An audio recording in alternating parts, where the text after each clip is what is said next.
thought about what demo I would do for you guys. I'm going to do a portrait of Frederick Douglass. With the current times, a lot of the fear and a lot of the things that are going on, I thought it'd be a perfect image. Some of his quotes they are very inspirational for me. So I thought, let me just go ahead and do something like that for you. I'm Robert Revels. I'm in the illustration department. If you have any questions about digital painting or classes or anything related to illustration in that area, just look us up and we'll be glad to help you out. So let's go ahead and get into it. I'll show you how to do this. So I start off with, I'm starting this illustration off with a tight drawing. I usually don't do this tight of a pencil drawing anymore if I'm doing digital work.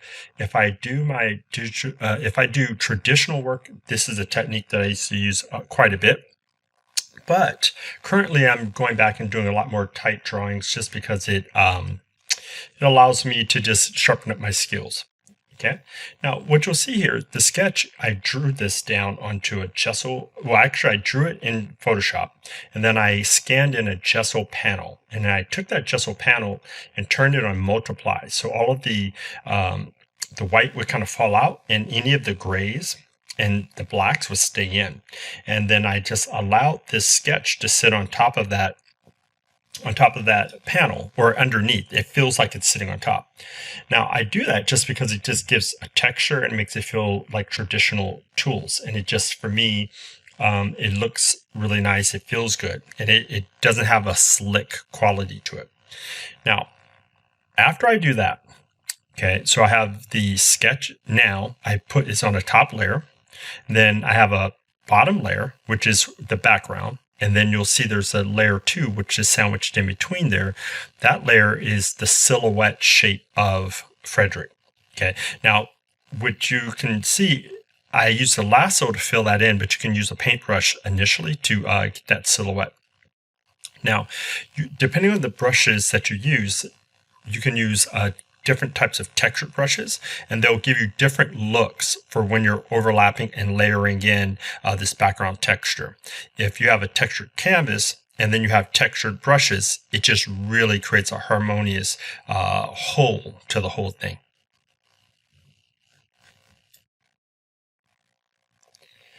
Now, I'm continually working on this. I start to refine the silhouette shape on the second layer, which is again Frederick Douglass. And the way I work is I'll grab a brush and I'll block in the individual silhouette shapes, or the flats for each object. So for example, right now I'm doing the jacket. Okay, and then so let me take one step back. So I create one silhouette, and that's the whole thing as a whole. Then I'll turn on preserve transparency on that layer, or its lock transparency. And then that'll make it so that I can't work outside the areas or the outer edges of the perimeter of that silhouette. And then I go in and block in these flats. So I'm blocking in the face, the jacket, the collar, anything that has its own unified value structure or color is what I'll do. Now, when we do black and white, it's a value pattern, or it's a value flat. If this were color, I would think in terms of color plus value when I'm doing the stage. Okay. Now you can see at the top, I'm trying to just do a little bit of separation and trying to figure out what's the value of his hair, because I know that it's going to be lighter than his skin complexion. So I'm paying attention to these things as I'm working. And there's a few other things that when I'm doing something like this too, is one, I mentioned that I did a tight drawing, and I usually don't do that anymore. One of the advantages of doing a tight drawing is that it allows you to get familiar with your subject before you start to paint it, okay, or them. It gives you like a first or second pass, and then when I go to the painting part of it, it just makes it really, really easy, right? As an illustrator, it really makes a difference. It's important because I don't want to sit around and fumble and just kind of search and find when I have a project and a deadline. So the process is we do a nice tight sketch, or we do thumbnails, we refine it to a tight comp, and then we get it to the point where we have our final sketch locked in. This is the old school way of doing it. And I still feel that some things old school are still the best way. I find that when I do it any other way, any sort of modern stuff, I find that I struggle with that a little bit more. Now, as we go forward, continually working on this, you'll see that I'm working on the shadows, and I'm blocking my shadows in. Basically, I try to stay consistent. So light objects will have light shadows, darker objects will have darker shadows. This is a way to make sure that you keep the light intensity consistent throughout the painting. Okay, so one of the biggest mistakes that I see with beginning illustrators or digital painters is that they're not sensitive to that, and sometimes there's a lack of continuity between the value structure, and it can make the whole painting feel like it's disjointed a little bit. Okay, now, as I said, I'm blocking this in with values. Now, the tool that I'm actually using an art pen. So if you go to Wacom, and they don't really promote them that much anymore, but I'm working with an art pen, and I think they call it 6D art pen. Why I like it, it allows you to rotate and spin the tool in your hand. It mimics a design marker or a flat calligraphy pen, or think of a flat paintbrush. It's the exact same physics. You can spin it, you can rotate it, you can twist it. I've been using an art pen for probably 15 years now. Once I started using them, I never went back. It's my primary tool. And I'm working on a 32-inch Cintiq Touch. So even though it doesn't have the same level of sensitivities, it really doesn't matter for me. It's that important of a tool. There's certain ways you can set up your pens inside of Photoshop to function and work with it. But now you can see I'm using this brush. It's flattened out, and I'm able to spin it and rotate it in my hand. So again, you don't have to do any sort of wrist gymnastics trying to get the right stroke. So you can see I'm blocking in the shadow shape still. This part of it, because I have a tight sketch, I can be really loose at this stage. So here's a good rule of thumb. Tighter sketch, then you can be loose blocking in your values. Looser sketch, then you have to be very tight blocking in your values and your shapes. Big difference, right? So you can pick and choose when do you want to do that. Is it about putting the values in there later and being loose and having the attention to detail done prior in a sketch? It's a choice. I choose to do that sometimes, just because like I said, I really like to have everything resolved before I go to paint. Now, one other thing, because that gesso panel, and when you're looking at this, I zoom in a little bit. I don't work typically zoomed in on my images, but if you look, there's little dark marks and things that are little pockets from the canvas that are showing up inside of his face and on the jacket and the texture. And also, in order to get some of the texture that's on his jacket, I made a pattern. Okay, it's a pattern that I saved of cross-hatching. And I have some for pencils, I have some for pen and ink. And I save them as a pattern because it allows me to fill in areas pretty quickly without having to manually cross-hatch and do all that detail work. It's just a really fast way of working. Okay, and then all that texture comes up through the jacket, so it saves me a lot of time having to paint texture in later. Okay, now you'll see again some of those textures are showing up in the face, but at any point I can get rid of that, and you will see me start to get rid of it. Now at this point, after I block in all my shadows, I'm doing my first pass of light. Okay, now the best way to think about this is when I did my initial flat of everything, that's the basic value. Okay, if this were color, it would be the base color. So if an apple were red, it would be red, right? Now, this phase is when I'm actually applying light hitting that object. So you take whatever that color is or that value is, and it has to take a value step up, okay? And you don't want it to be too dramatic too quickly. It's not the highlights, okay? It's the light hitting the form, right? We'll save the specular highlights for towards the end. And some of it's specular highlights, some of it's diffused highlights, depending on the materials. That's a conversation that I typically will have when I'm teaching classes in game, because material indication for the concept art track students, it's a little bit different. It's much more specific, and I think it's there's certain things you need to know. Illustration, it's important too, but with illustration, what we're trying to do is tell a story. We're trying to emote. And if a material is not exactly the right way, it's okay as long as we communicate emotion. And again, tell story. That's really, really the key thing.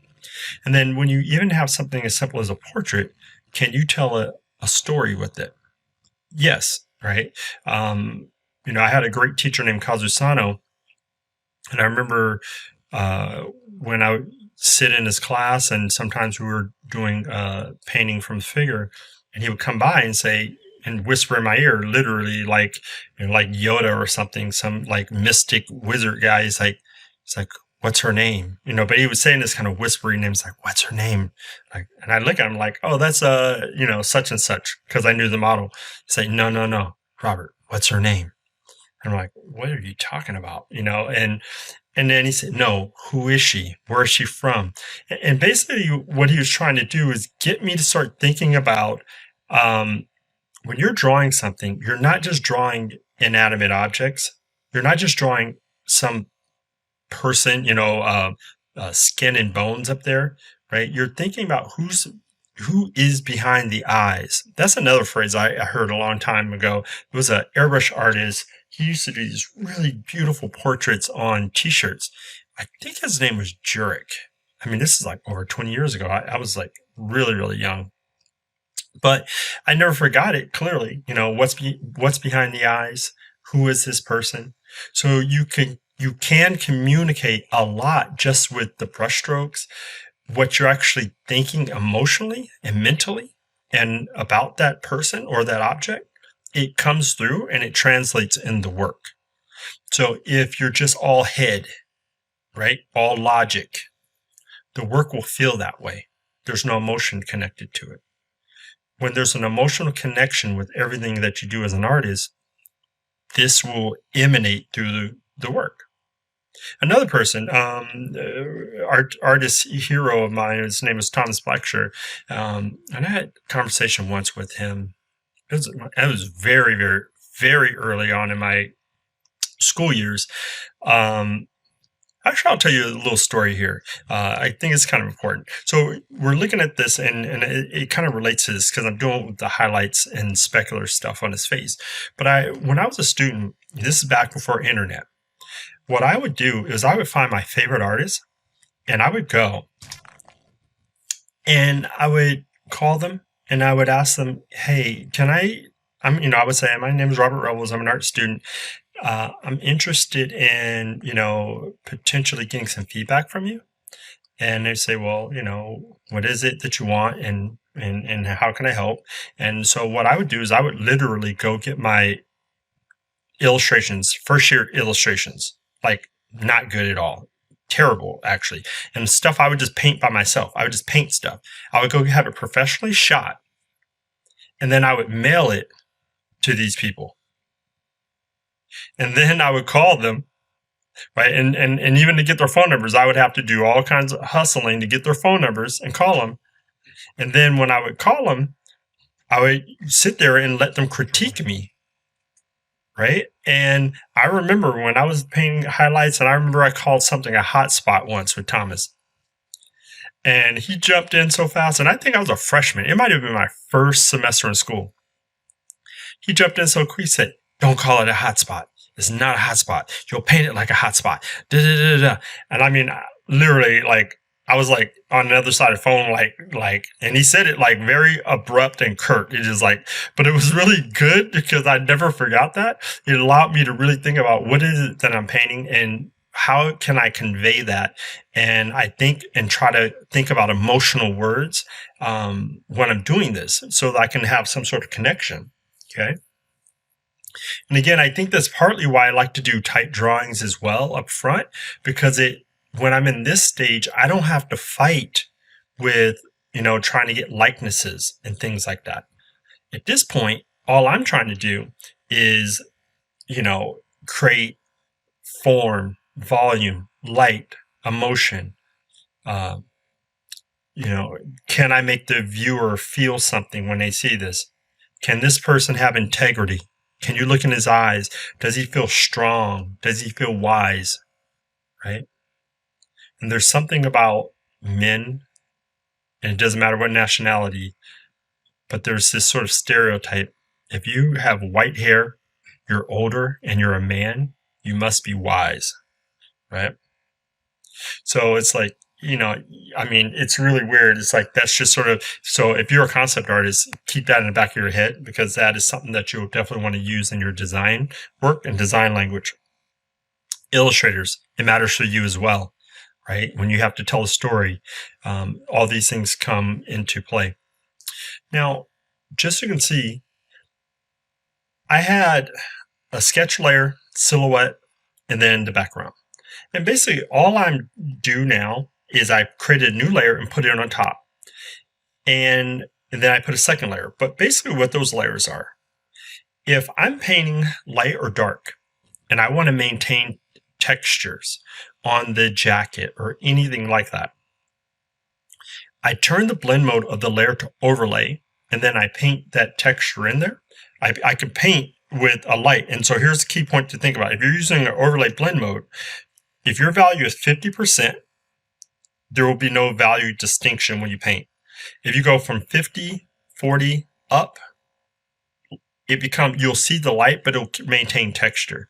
If you go from 50 down, it'll maintain texture, but make things darker. So I use an overlay blend mode quite a bit when I have a lot of textures, right? If I want to paint them in and not lose the textures. And then what I'll do is I'll do that to maintain some of the textures. And then I'll also create another layer and use it and start blending out some of the stuff. I'll just blend out what's necessary. You can see I'm doing it here. I'm losing edges. I'm doing a sort of out of focus, a blur depth. What do you call it? My brain is going blank right now. Depth of focus blur of. It's like turning the aperture way down so you get that bokeh effect. So that's basically what I'm doing. I'm losing my outer edges of it so it's sharper on the front, but I want it to feel painterly. And I'm trying to, again, use brushes and different things that'll make it feel very similar to what you may have seen with the demonstrations with Craig or someone else, Craig Nelson, chair over in Fine Art. In my mind, I don't think of myself as any different than them because I'm doing digital, because this is exactly how I paint when I work with real tools. Okay. So yeah, so I'm just softening things up. And I just go through each section of this, just really trying to see how it'll feel. And when you see me flick those layers on and off, it just allows me to get a quick view of what I did, what has been blurred out. It's sort of a really important part that I do. It allows me to check myself. And again, I will switch back and forth as I get. Let me explain that again. I'll switch back and forth between different brushes as we get further along in the painting. Because when you get towards the end, what people are going to see are the brush strokes. And so now I have to be sensitive to that and be aware of what brush stroke is going to be used, because certain brushes will give a different emotional read. And so I pay attention to that as well. Okay, so you can see I'm still softening edges. I'll paint some stuff in there sharp. You can see now it's time to switch to a different brush. And again, half the battle when I'm at the end is, again, trying to find the right emotional read for the brush. You can see I'll just grab a brush it out, test it, see if it's what I want. And again, most of these brushes if not all, well, I know not all, but I would say about 70 to 80% of the brushes, I rewire them or reconfigure them so that they'll work with the art pen so I can spin it around. And so when you see that icon spinning, it lets you know the direction of the brush stroke and why I'm doing it. So it allows me to get really chiseled block structural paintings. And when you're painting men in particular, when you use sort of square chisel brush strokes like that, it can make them feel more masculine. And so I tend to use it quite a bit with men. You can use it with women as well, but you have to be careful because it can make them, and I don't care how great a painter you are, it will make them feel a little tougher and a little stronger. It depends on what you're doing. So if I'm doing something heroic, then I might go that route. But if I want it to feel a little softer, I'll tend to kind of use different methods. Okay. So now I'm just going into the background just to paint and open up the background to pull him forward a little bit. And these are just things that I do just so that I have a sense of how everything's working. And you'll notice when I did this whole painting, it was coming up. I was bringing everything up about the same degree. I jump around, I'll work on the face. I'll move down, look at the shirt, get the jacket. I try not to lock myself into one spot too much. And it's interesting. There's generally speaking, I think most artists, a lot of artists will do the sort of jumping around thing. There is one other way of doing this philosophically, and I was taught this too. I think it might have been Thomas. I don't know. I can't remember who it was. That was pretty early on. And it's actually really is good advice, but it's all based on whether or not you have time. And I'll explain that in a second. The idea is work on one area and really make it look really, really good, because what it'll do is it'll motivate you and drive you to bring everything else up to that level. And that actually does work. It works very well. The only downside to that, if you're a professional artist, especially if you're in a studio environment or something like that, and you don't have time, and this is why I said it depends on if you have time. If you're an illustrator and you know what time you have to submit your project, well, you can plan out your time. You can work on one area like all day if you want, and then finish the rest of the painting the next day. But if you work in a fast turnaround environment where people are going to come in at any time and they need to see your work in progress, that doesn't work as well. Because if you have a beautiful head and nothing else is painted, it doesn't convey the message. And that is not, it's a no bueno, basically. You always want it to feel like, you can read it and it feels unified as a whole at any point if you're in a studio environment. And I think that's a real important distinction. If I'm doing art for myself, then the latter technique of just painting something in really nice and resolving it's fun too, because it really makes you want to keep painting when you do something really nice. So now, as you can see, when I'm putting in the specular and I'm playing around with different brushes, trying to figure out which one I'm going to use. And I dabble it in there, and many times, sometimes I'll put it in, I'll paint it in, and it'll feel too strong. Then I'll pull it right back out, and then I'll go back in again. And again, you can see I'm just using a flat brush. It's even more compressed in its width, and that's why I'm able to get thin and thick brush strokes and just spin the brush around in my fingers to get a lot of these different looks.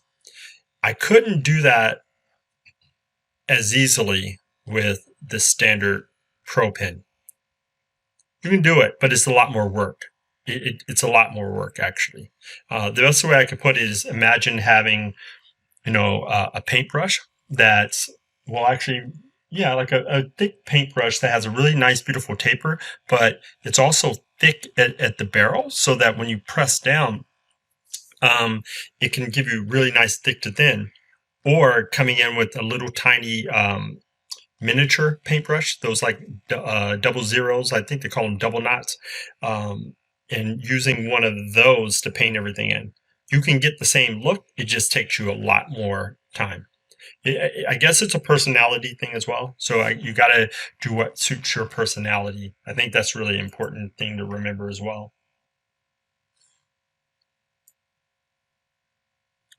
And one other thing I'll just add to that, when you, um, if you're a person who likes to use sort of, well, let's just say a mechanical pencil or anything like that, because it gives you a sense of control.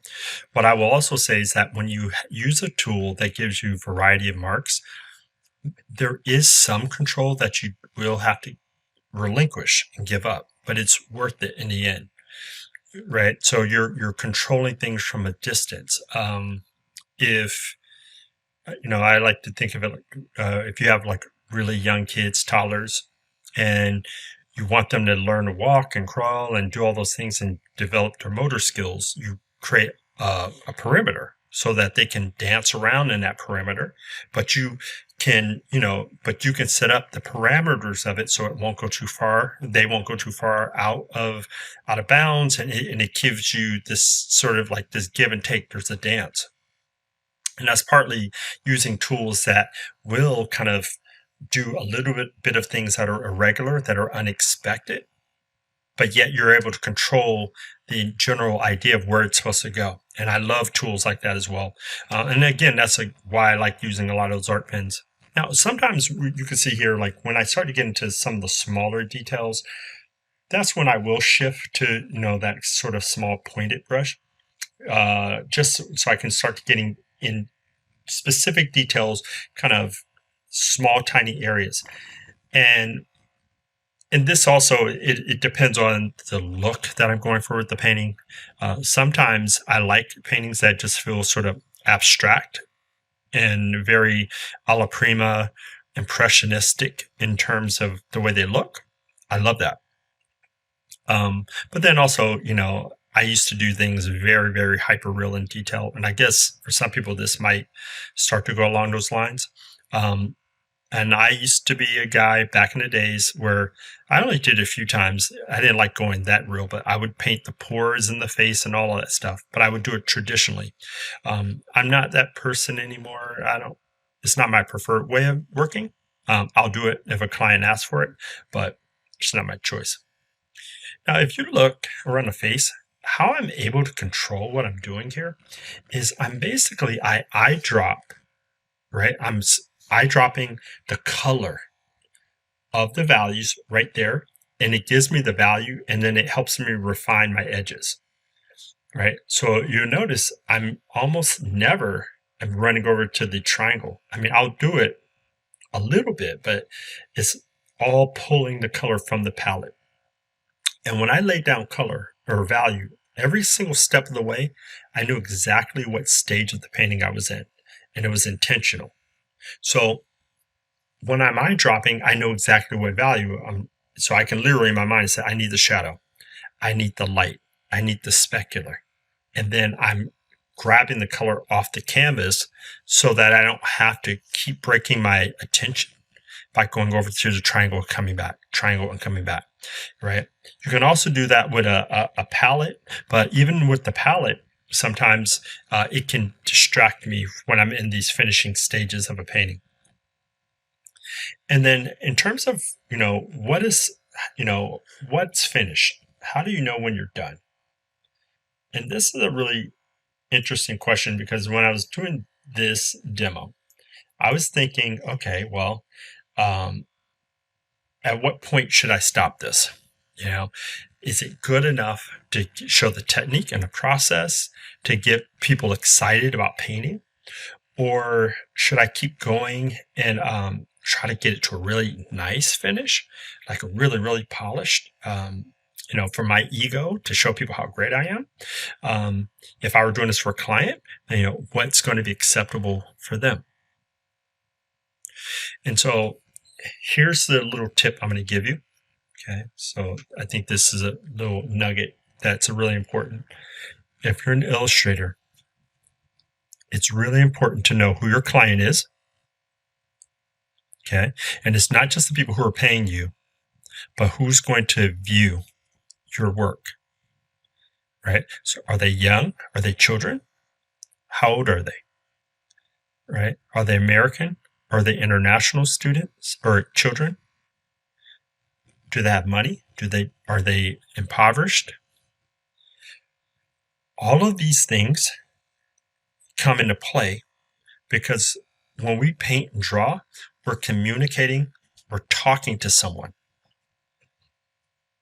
I'm communicating something, right? So I have to make sure that I'm telling you and I can communicate it in a way that you're going to be able to receive it.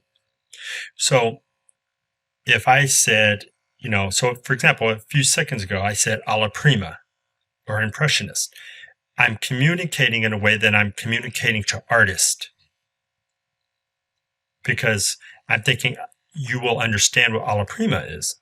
If you don't know what alla prima is, you're an artist. You're going to go find out. You're going to go Google it. So my communication verbally is I'm going to use words that help with that. So like with this one, I'm doing this for someone my age, right? Someone who will appreciate it. So I'm not going to make it super smoothed out. I'm going to have it painterly. And, honestly, I'm making me the target audience for this.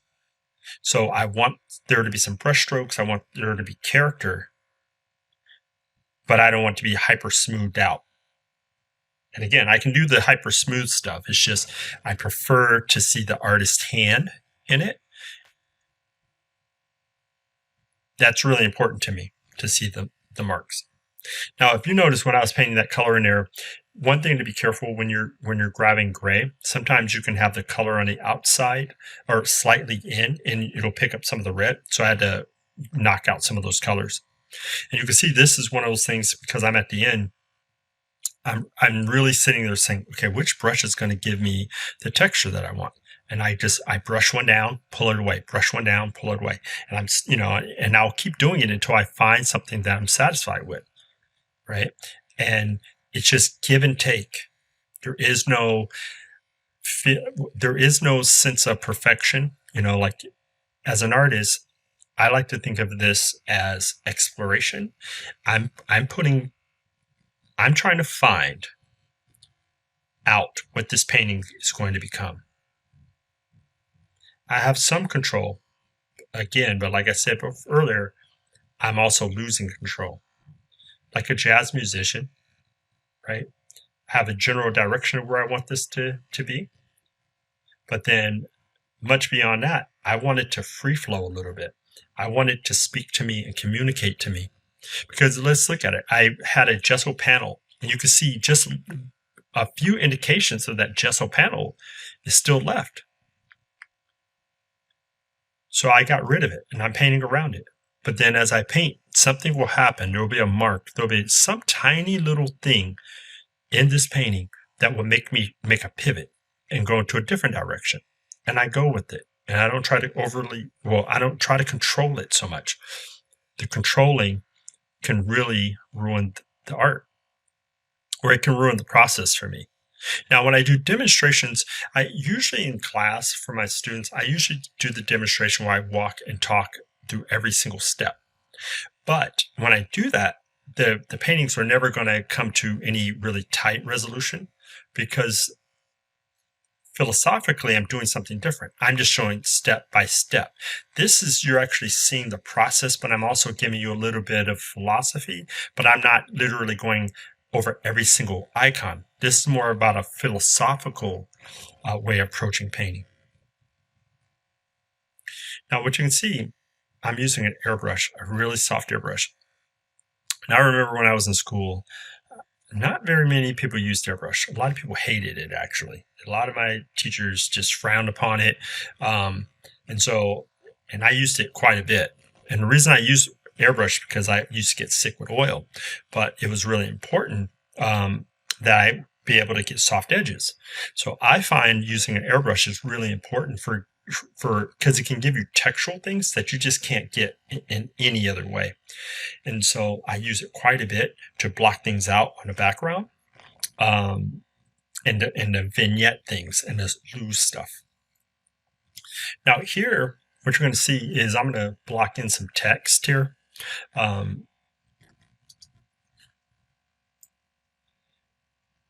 the reason I'm blocking in text, I just want to give it some context of what I was potentially thinking might go in the background. So usually with illustrators, we would never deal with the type unless you're a graphic designer, which I actually have a background in graphic design as well, not just illustration. So I would usually set up my text, and but this is going to be kind of loose blocking. It's not. I'm not typesetting this in the proper, correct way, but it was just good to have some sort of text to kind of tie this home to make it feel a little bit more illustrative. And also, what you can see with the type here, I block it in, and then I'm using a layer mask to just sort of fade the text in and out where I need to have it. And the one thing I do know is, as after completing this whole image, I know that I'll go back and redo that type and maybe find a different quote. But what I have here is, I think, good enough to give you an understanding of how this works. And now if you look, what I did is I grabbed that gesso panel, the same one I used initially, and I dropped it inside on here because I wanted to give it a little bit more texture that I was losing. And so I'm playing around with blend modes. And so typically with these blend modes, I'm going to use multiply or lighten or screen. And in order to, what I did there to get the white to show up, I basically did a mirror flip of that texture, or not mirror flip. I inverted the value of that texture, and that's what allowed me to get the white to show up. And then at the very end here, I grab my logo, I keep it in my Photoshop libraries, and I just drag and drop, get my finish, and and get to conclusion. So hopefully you enjoyed that. And if you have any questions, again, just reach out, go to the illustration department, and I am there. And you can find the classes that I teach if you're interested. Have a good one. Take care. Bye.